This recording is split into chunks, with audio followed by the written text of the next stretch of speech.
যুক্তরাষ্ট্র জুড়ে বইছে নির্বাচনী আমেজ, প্রার্থীরা ব্যস্ত প্রচারণায়। আগামী প্রেসিডেন্ট নির্বাচন থেকে বাইডেন সরে দাঁড়ানোর পর ডেমোক্র্যাটরা সমর্থন দিচ্ছে ভাইস প্রেসিডেন্ট কামালা হ্যারিসকে। দুজনই সমান তালে চালাচ্ছেন প্রচারণা।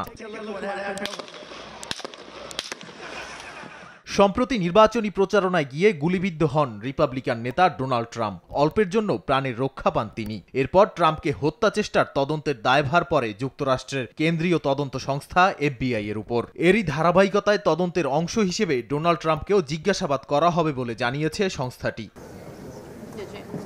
FBI প্রধান ক্রিস্টোফার রে বলেন, হত্যা চেষ্টার ঘটনায় ট্রাম্পকেও জিজ্ঞাসাবাদের প্রয়োজন রয়েছে। FBI জানায়, ট্রাম্প যেহেতু অপরাধের শিকার, তাই তাকে স্বাভাবিক প্রক্রিয়ায় কিছু প্রশ্ন করা হবে। তাছাড়া সংস্থাটি পরীক্ষা নিরীক্ষা করে যা পেয়েছে তা সবসময় ট্রাম্পকে হত্যা চেষ্টা বলে মনে করে আসছে। এছাড়া হত্যা চেষ্টার আলামত এবং বুলেট দিয়ে হামলা চালানো হয়েছে তা নিয়েও তথ্য সংগ্রহ করা হচ্ছে বলেও জানায় সংস্থাটি।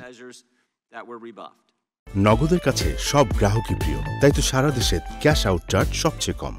সংস্থাটির এমন পদক্ষেপের কঠোর সমালোচনা করেছেন সাবেক প্রেসিডেন্ট ডোনাল্ড ট্রাম্প। এর প্রতিক্রিয়ায় নিজের মালিকানাধীন সামাজিক মাধ্যম ট্রুথ সোশ্যালে ট্রাম্প বলেন, কোনো কাঁচ কিংবা বুলেটের খোসা নয়। হাসপাতাল কর্তৃপক্ষ বলেছে বুলেট তার কানে ছিদ্র হয়ে ঢুকে ক্ষত তৈরি হয়েছে, আর কিছুই না। FBI জনগণের আস্থা হারিয়েছে বলেও মন্তব্য করেন তিনি।